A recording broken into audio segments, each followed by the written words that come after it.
Hi, everybody. I am so excited that Esther Perel is joining me.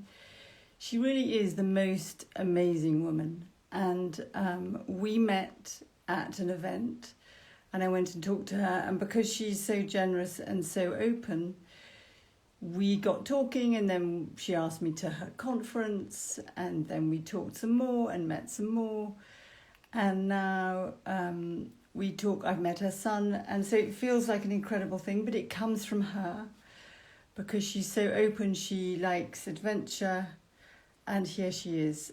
Oh, going to join us, and she's just about coming. She's connecting. Hello. Here we are. I was just saying that you're so generous because we just met at a conference, and since then, because of the way that you are, that you're interested and curious and meet strangers and make strangers friends, that I feel so lucky that you are that generous with me. You are one of the spices of my life. Well, it feels a very lovely thing. And also, it's so funny because I was reading your newsletters and your new interest in taboos, and now your interest in death taboo. And you know, very ungenerously, my first thought was, hang on, death is my subject. What It are you is. doing with death? And then I thought, fine, I've done 30 years with death, let's swap.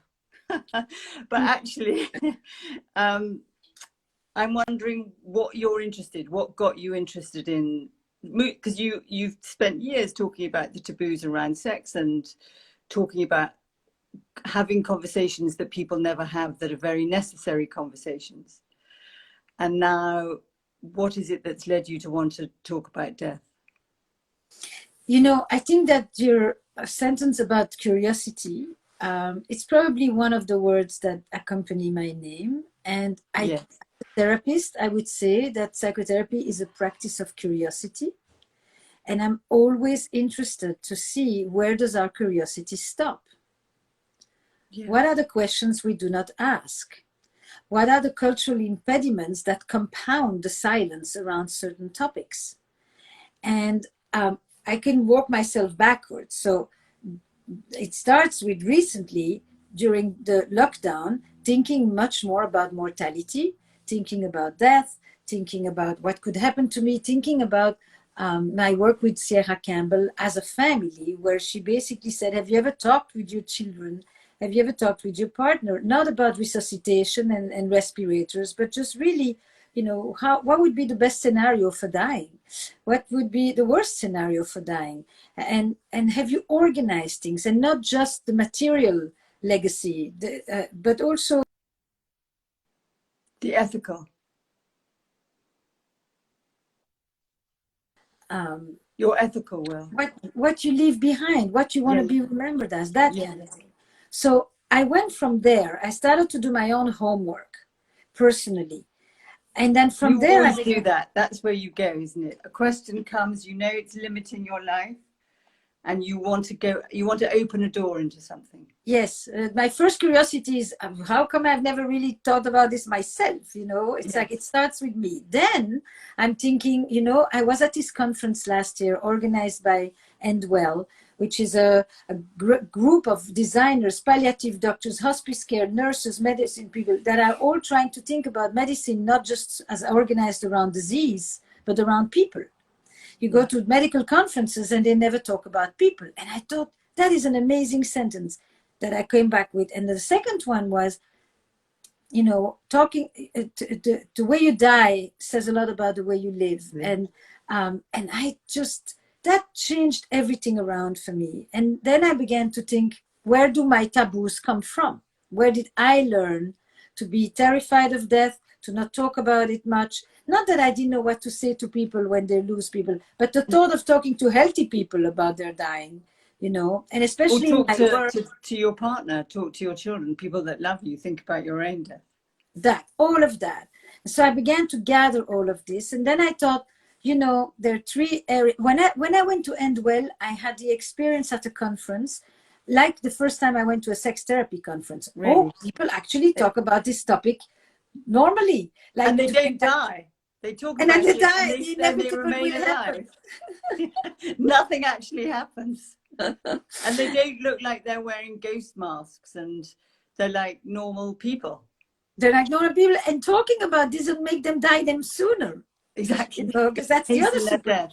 right? Yeah. It's like with sex. If in America, often there's this notion that if you talk a lot about sex, you're gonna, you know, you're gonna have babies tomorrow morning, kind of thing. You know, it's gonna make you want it more.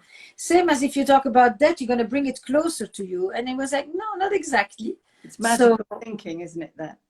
And that we need to examine death as closely as we examine life. If we're going to have a meaningful, purposeful, rich life, we have to examine death because it enriches our life if we do. can I tell you something? The What? first conversation that I think I had about this, professionally speaking, was when you and I spoke. Really?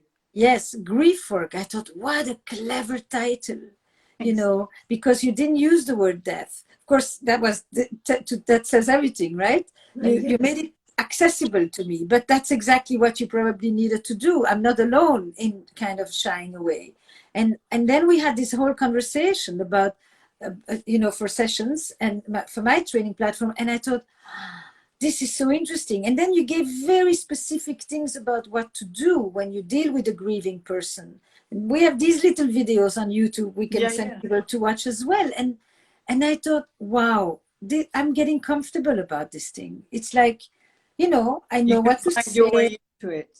Yeah, yeah. Because what do you think? I mean, you're so good at talking about taboos.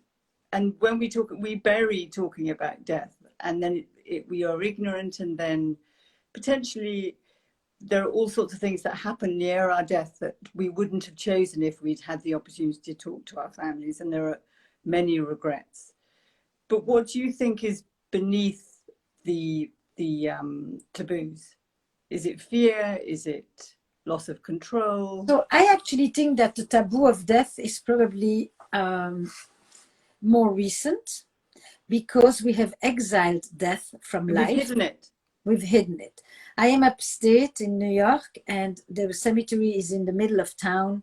You walk past it every day. The dead live among the living or sleep among the living.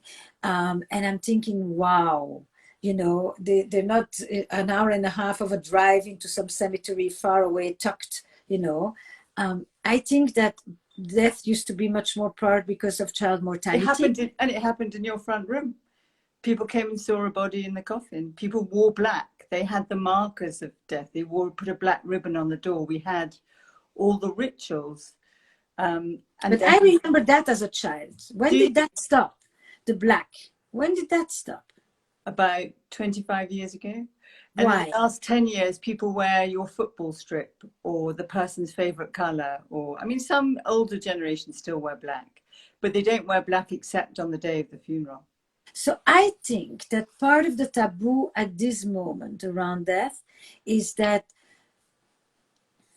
modern society that has put the human being at the center, that is more secular, that believes in mastery, that puts freedom on the individual, but also massive responsibilities on the individual, and says you're in charge of your destiny, basically then implies that if you die, that is your responsibility too. And you're losing. You've lost the fight. You failed. You failed. You failed. You know, and then topped with that, the longevity, you know, science that is very much about, you know, prolonging life, you know, as best as possible. It's kind of the denial of death is actually, I wouldn't call it today that it's a taboo. I would say it's a denial. You know, you are going to be, you know, healthy and strong and young forever. Anti-aging is part of the denial of death. There's a lot of sidebars to this taboo. Yeah. And you know, Atul Gawande talks about when we're kind of facing our choices around death, we have to weigh up the choice of quality of life and quantity of life. And, you know, what are the costs and benefits between having the extra cancer treatment or, you know, the other kind of medical interventions, or going home and spending time with your family and having opportunities to be with people that really love you. I've said it in a biased way because it is never as simple as that. Mm-hmm. And I think actually in the States, even more than here, you don't tend to have those conversations.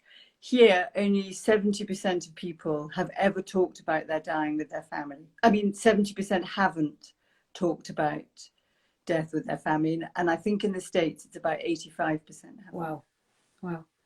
I'm not surprised. I mean, it's very hard, you know, when we sat down with our kids, they're in their 20s, and we said we're doing this project, critical conversations about end of life, you know, on all aspects. The first thing was like, and then I said, but then I had, of course, COVID oblige kind of thing, right? Like we said, look, people, this is a very vulnerable time, and who knows what can happen. I think we need to do that. And I don't want to leave you a big mess. I'm not talking about the mess of finding the codes.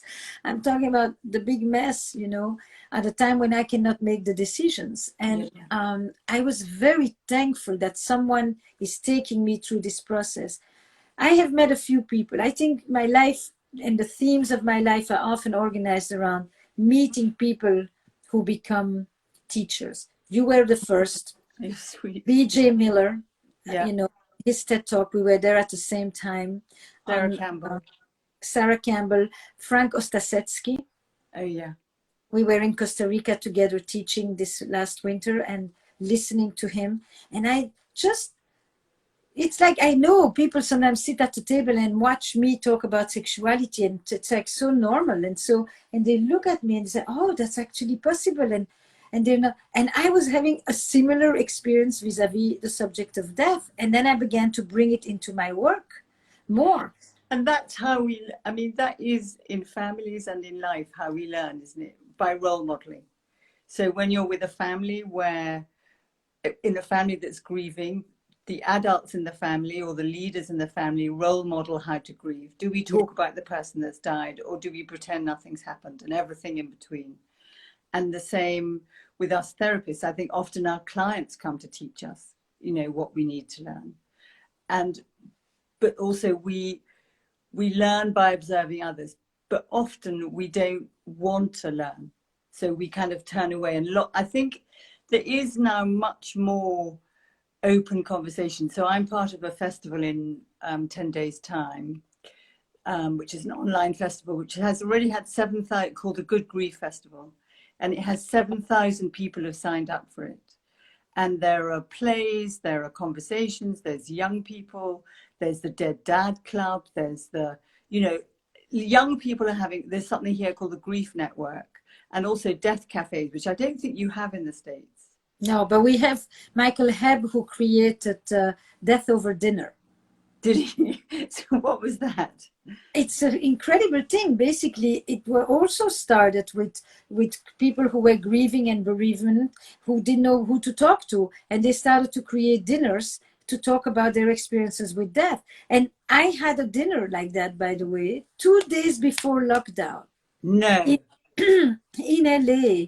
And I said, you know, with this pandemic that is starting, and I was still thinking it was far away, you know. Someone's just said we have Death Cafe in New York. No, we do. Okay, I didn't know that. Where is it? What is it? Explain to me anyway, or to all of us. What is the Death Cafe? Death Cafe it's a voluntary organization that anyone can start. And someone starts it in your local area, like in an area in New York, and sends out a message saying, I've set up a death cafe. They do it on Instagram or social media. And people join, and well, I don't know where they meet now, probably in the park, and have coffee and talk about death.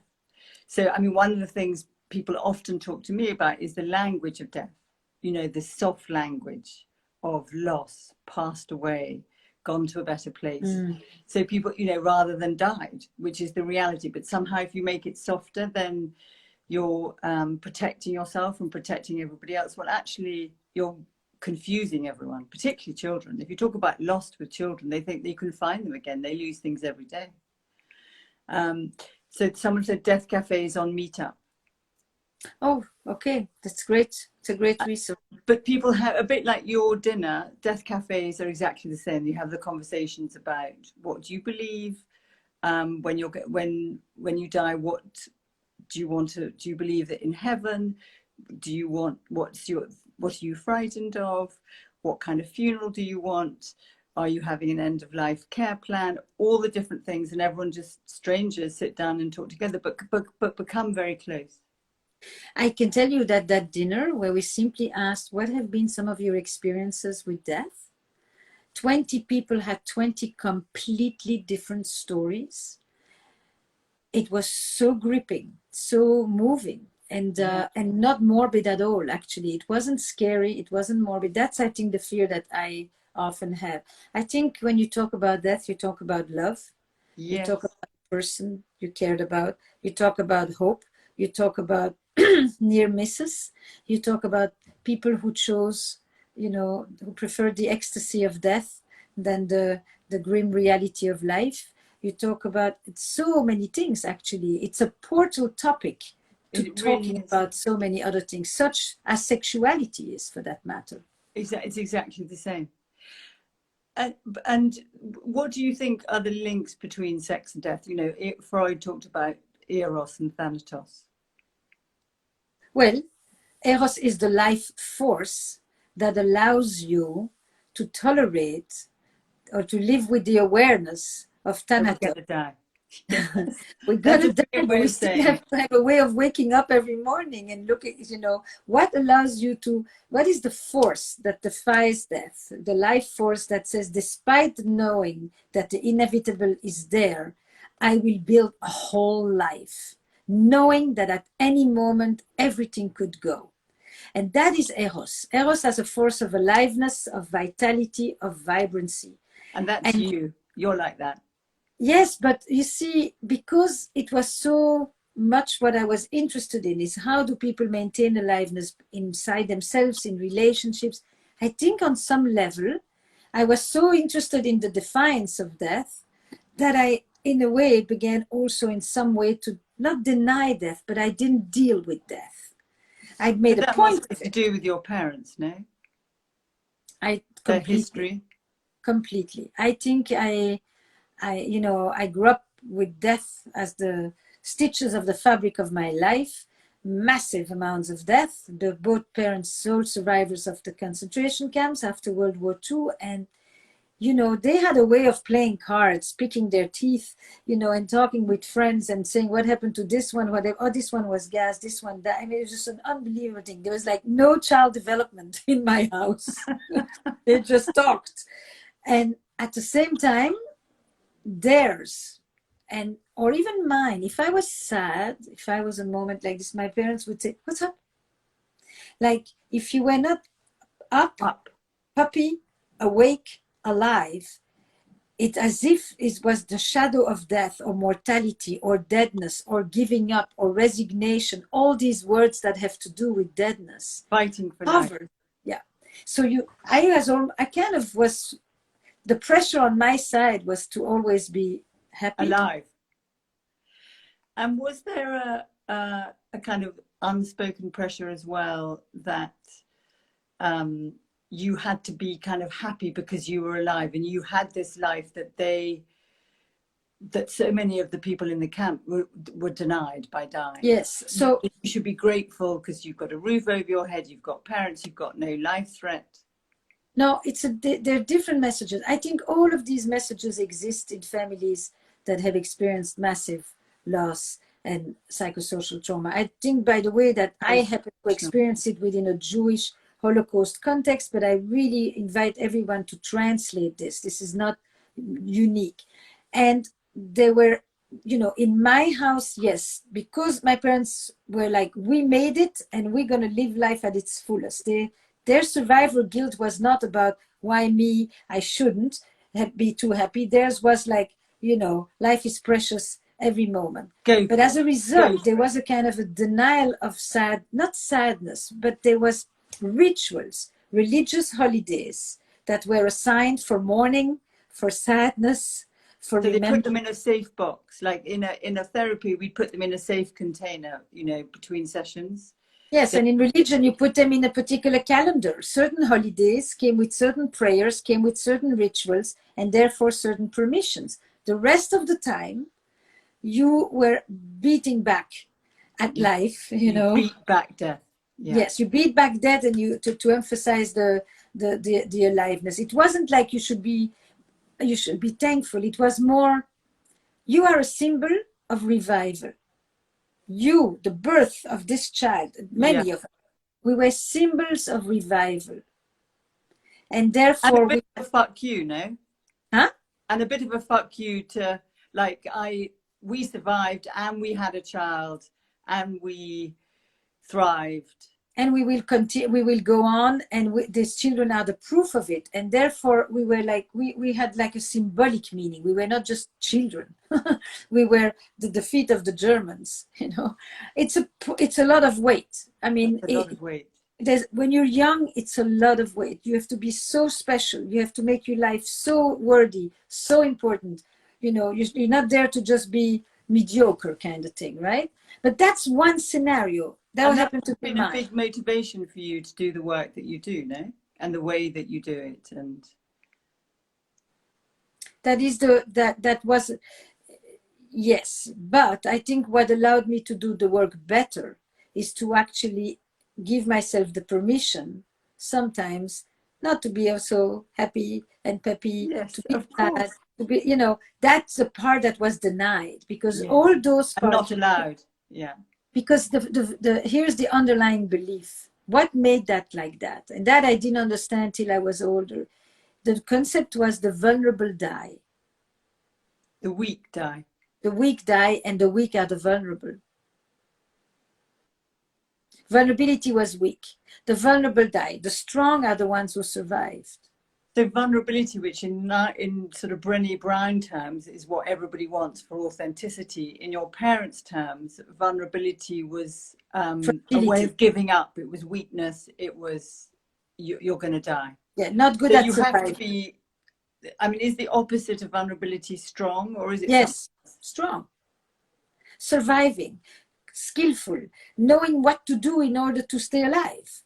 And therefore, on the other side, it was called vulnerability. It had a totally different meaning than Brené Brown. I rediscovered the word with her. Yeah, she reinvented it. She reinvented the word, you know, that it wasn't, but, you know, if I saw somebody who wasn't doing the thing that they should be doing that would actually help them, which of course is what you do in psychotherapy, is work with people who are doing the opposite of what would actually, you know, they thwart their lives. So but that was the I'm making a link that may not be there, but when you talk about pushing against taboos, that you go to places with curiosity, that comes from a direct line from your parents, right?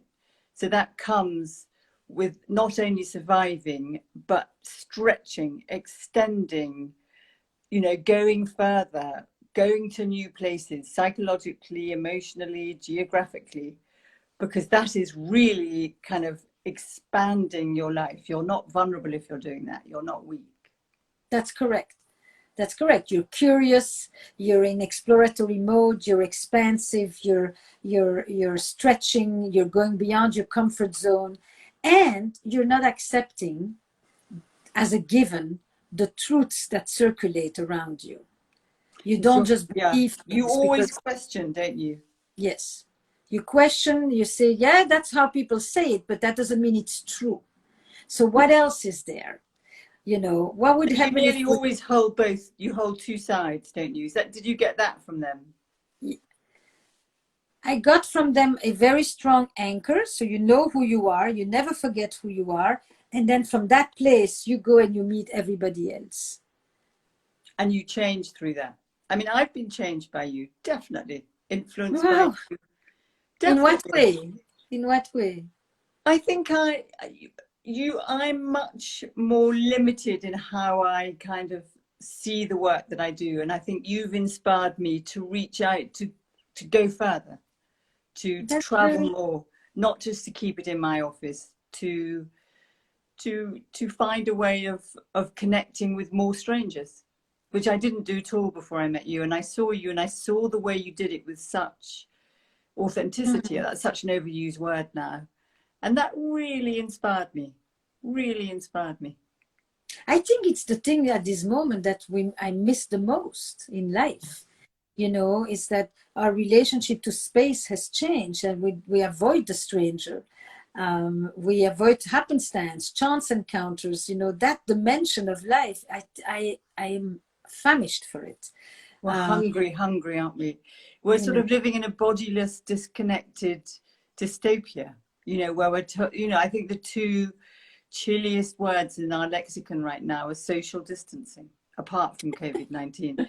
But, they're the opposite of what we are as human beings. We're social beings.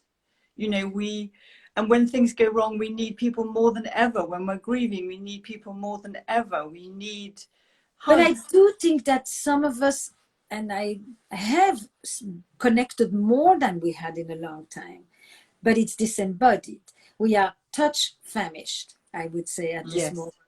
I do think we are not necessarily disconnected. It depends. Some of us have felt a loneliness and an isolation that we didn't know was possible. Yeah, and some of us have felt suffocated in ways that we didn't know was possible. And some of us have reconnected with people that we were not in touch with for so long. And it's been just so rich and so full. I think there's a range of things. But part of that for me, and I think that that's also to the question about the interest in death. I do think that disasters operate as relationship accelerators. of course, and life accelerators. Life accelerators. You suddenly Post-traumatic growth. I live once. Life is short. You have that notion that mortality is just like right here and saying to you, don't waste your time, go for the priorities, go for the essence. And you can either feel like completely at a loss, like, I don't know what's or you suddenly feel like a sharpening clarity over, it distills with that real clarity of what your purpose and meaning or what really matters, because you don't want to kind of faff anymore. Because if you really know that you're going to die, you really want to live. That is the whole point. But then the question that is so interesting. I could see your brain working then.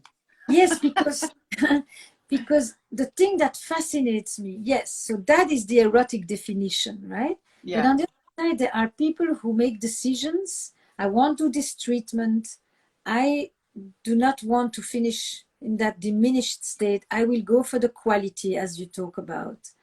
And I find that an amazing thing. I don't know if I will be that person who can do that, or if I will be the person who will continue to fight.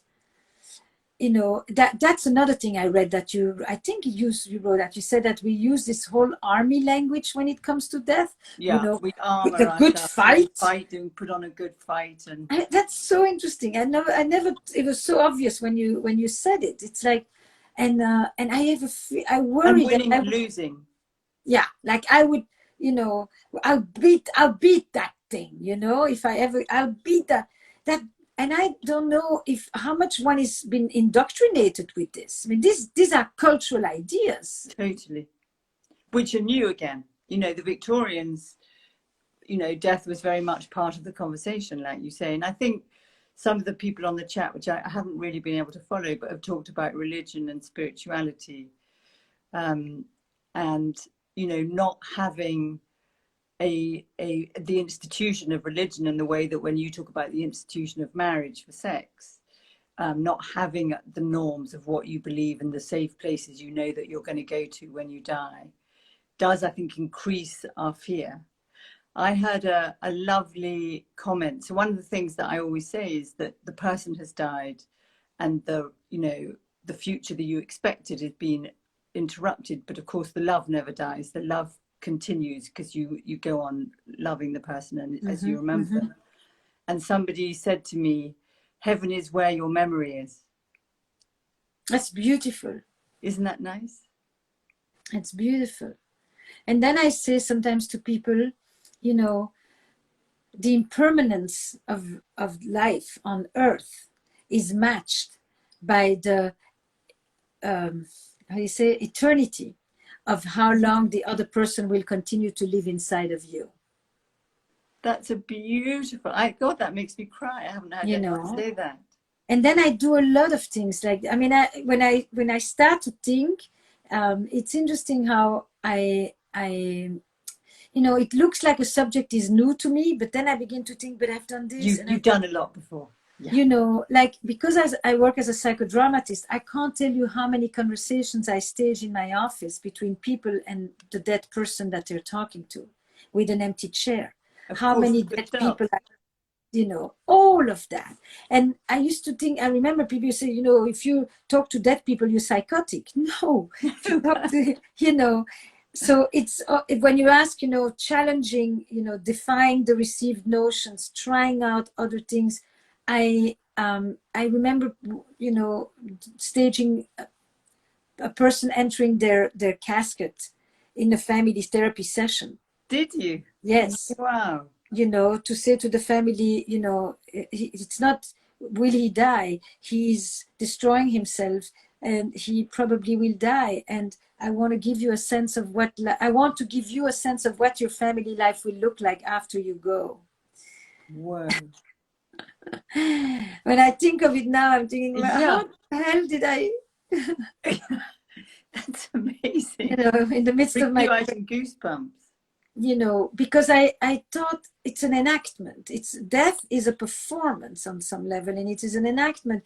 It's not just a feeling. It's not just a breath that you know that becomes air. It's not just many things. So what is this performance enactment? And when I say, for me, religion definitely, and music. Religion gave me the calendar.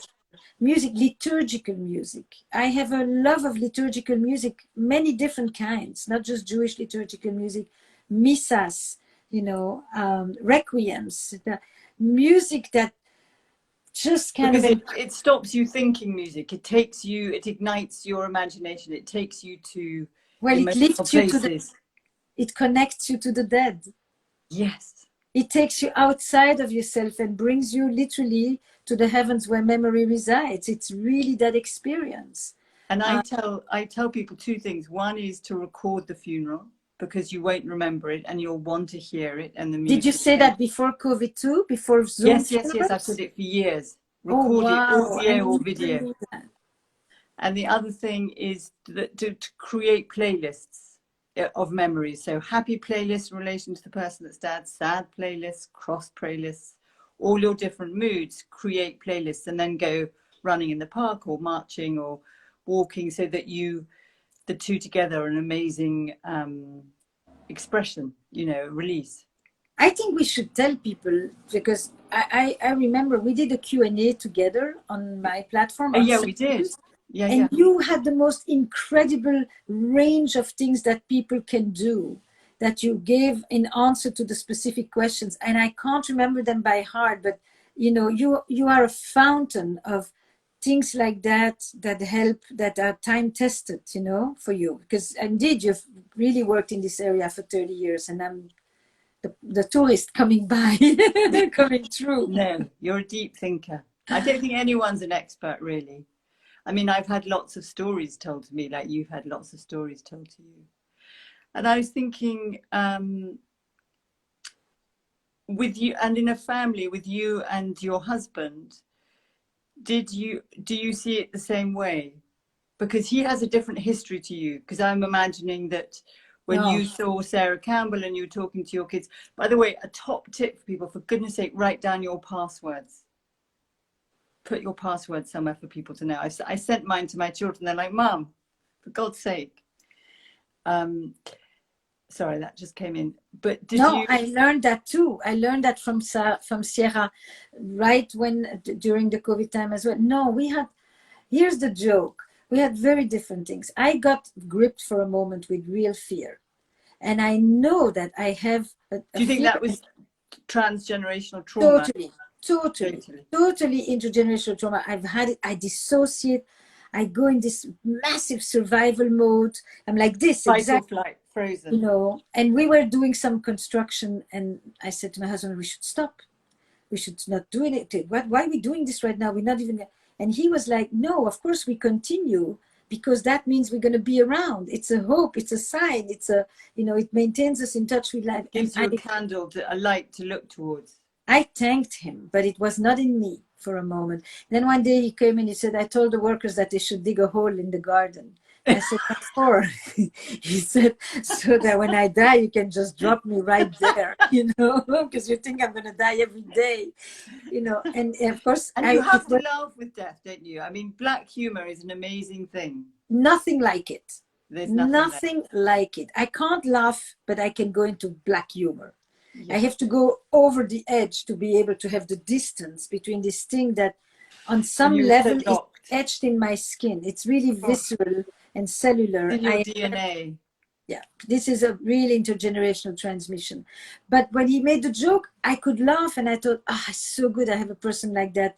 I like that next to me, you know. And laughter takes you out of fear, doesn't it? You How can't about be you fearful and laugh at the same time. How about the two of you? Are you on, what's it like for him to be with someone who has worked on the subject of death? Like people always ask my husband, what's it like to have a wife? Exactly. Well, I think sex he might find it harder. So there are a couple of things with him. One is people come up to him. I could have been a complete bitch to him, and then someone comes up to him and says, I'm amazing. And I'm like standing there having been a complete bitch. And he's sort of, whatever he says, he has to go with it. He wants to say, well, God, you should try being married to her. But he has to go along with it, because if he says that, then they get cross with him. So he has that whole thing that because you do a particular job, people think you're a good person, which isn't true. I mean, you're just the same as everybody else. You just find a job that you really like and you know that you're good at. But the thing about our death, we have talked quite a lot, and I've done a end of life care plan. I've done a living will. I tell you what we haven't done. We haven't done an ethical will. We haven't done what we wish for our children, what we want them to think to the community what it is, because it's such an important, it's so hard to do. I'm trying to do mine for 2 months now. So an ethical will is in many ways much more important than your chattels or your belongings. It's in some ways a love letter to the people that you love, to tell them what are the values and the sort of foundations and touchstones of your life that have made your life the way it is, and what now, when you look back at your life, that seems important and seems important for them, you'd like them to think about, not necessarily take on, but what's been important for you, so that they have something tangible that they can kind of look to. Because people always remember the person that's died, their parents who influenced them and give them information years after they've died. But if you have a letter or some pages of what they really believe, because you think your memory is going back, you think your memory is faulty. So if you see it in handwriting, I'd always do it by hand, not typed. It's a very significant gift you can give your family. Do you see it different to that? No. And I actually, interestingly, I do a lot of letter writing in my practice, on all kinds of things, forgiveness or apologies or repairs. I think it's so powerful. I completely agree. And handwritten, and the first version often you toss and the second version becomes the one that you keep. But I can tell you, for me to write a letter like that, it's a very difficult thing to do. It made me more humble vis-a-vis what I sometimes ask my own patients to do. And everybody wants to hide behind the material stuff, the books, the furniture, the money, the whatever it is, the couch, that you, rather than the real stuff that actually people will be remembering you for, that little watch that you hold, that little note that was sent to you. I mean, the way we hold on to people and the way they continue to live inside of us is a whole other. But you asked me a thing before about sexuality and death. I think that I have thought about it in relation to my work when I was writing. And that will explain, I think, really for me, the relationship between my growing up with the backdrop of trauma to the degree that I did, and then being interested in sexuality. I realized it's not sexuality actually that I was interested in. I was interested in, okay, let me go this way. My husband, as you know, is a trauma expert. Yeah. So it was always kind of where pain and pleasure meets. And at one point I was asking him, when you work with people hang on, I just want to stop you there. You're at the point where pain and pleasure meets. Yeah, I said, he deals with pain, I deal with pleasure. Perfect. That's the title of your next book. Right? And then I would say, When you work with people who have experienced massive psychosocial trauma, political violence, torture, when do you know that they are living again? People who have literally been next to, and he would talk about the creativity, taking risks, being able to play, being able to connect, to love, to experience pleasure, maybe to have children, right? Yeah. And I realized that's exactly what happened. Growing up in Antwerp, in Belgium, and I've described this many times, this distinction that I felt between the survivors who were not dead and the survivors who were alive. Yeah. You know, and relationships that are not dead versus relationships that are alive, companies that are not dead. You know, everyone understands this metaphor so immediately from wherever they come. And that is where eroticism resides. And I actually am interested in that. What do people do to maintain hope, connection, pleasure, aliveness? That the fact that you're breathing is not enough. No. You know? And I think that's fascinating. And, you know, that thing of God, keep me living and alive while I'm alive, not dead while I'm alive. That all that prayer, there's a poem, isn't there? But also that thing of people now, I think, because of technology and iPhones and smartphones and smart digital things, want certainty over hope. And for hope, you have to give up certainty. And in a way to think about death, Say that again. That's very important. So for hope, you have to give up certainty. So with grief, there's always a paradox. So paradoxically, how you heal is by allowing yourself to feel the pain. Mm-hmm. Paradoxically, how you learn to let yourself love the person that's died is by believing in the reality that they're dead. You know, all these when you're in a halfway house, the limbo when you've denied their death, it doesn't free you to properly love them and have a relationship with them going forward in your life. And it stops you living your life. And I think for me, along with the love and support of everybody in your life, is the alchemy that turns a life around. We need hope now. And hope isn't just a feeling, it's a plan and a belief that you can make the plan happen, even if it's a tiny kind of gutter. So you asked me in the beginning about what are the forces in our culture that reinforce our denial of death, our struggle with death, our inability to talk about it, the taboos that are created, including in my own work as a therapist. And I would say that this is a piece of it. We live in a society that has really emphasized mastery, certainty, decisions, choice, options, structure, you know, and the decisions lie with you. Hope is a leap of faith. Hope is an act of the imagination, basically, and the imagination is never certain. It's a story, a dream, a compilation, but it is not a fact. You know, and if you try to have hope become a reality, as in a fact, as in a certainty, you can't hope. And at this moment where we live with prolonged uncertainty, that is what is very challenging to people. So they're constantly talking about the reset, the new normal, going back. You know. And I keep saying, what are you talking about? It's never going to happen. You can't go back. There isn't a new normal. That's part of what is challenging us around this thing called hope at this moment, is that it's wishful thinking. Hope, it's holding on to internal structures, it's holding on to certain people. My mother, when I asked her what would make you wake up every morning, you know, years in a concentration camp, what would make you want to wake up? Well, the first answer from many people often is the word chance. But why are you around? But the second thing was, I had conversations with my father.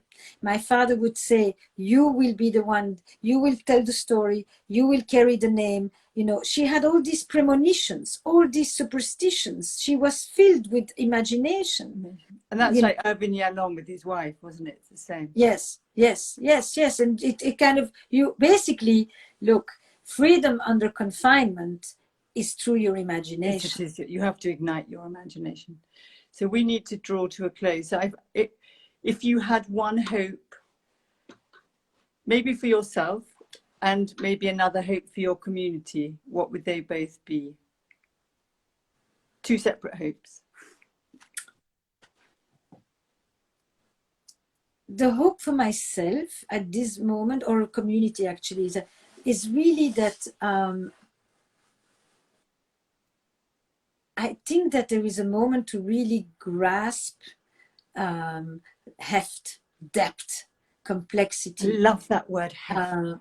It's, you know, so onomatopoeic. It's like layers. I think that for a while we were so constantly busy with happiness and with, you know, and I think that this is a time where we are kind of pondering the tragic, pondering the darker side of life, pondering the inevitable, the impermanence, and the lack of certainty. You know, our uncertainty, our fragility, and the power of our connections at the same time. I mean, look at us here. We're doing this the third time. It's like we're in a room. I literally can feel you. It's amazing. You know, same, you know. And so I think that this is a time where people actually, despite being more disconnected physically, are able to really create meaningful connection, you know, that touches on the essence of things in a way that I think we have been really missing. And the conversation about death adds to that.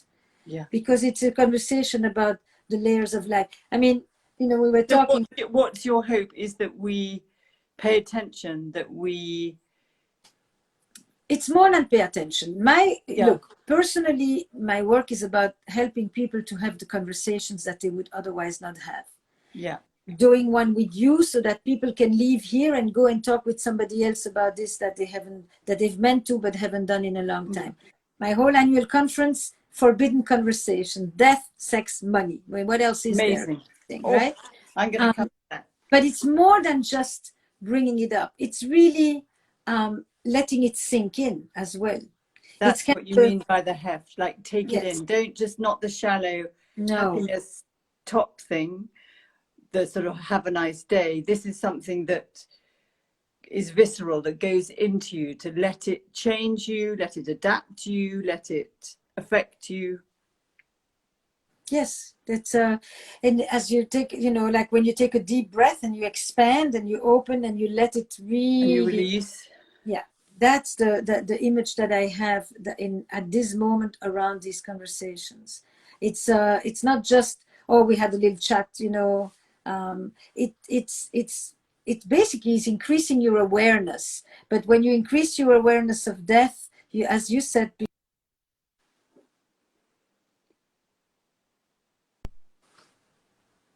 Well, I'm losing you. I know when you increase. I said when you increase your awareness of death, you increase your awareness and your appreciation of life.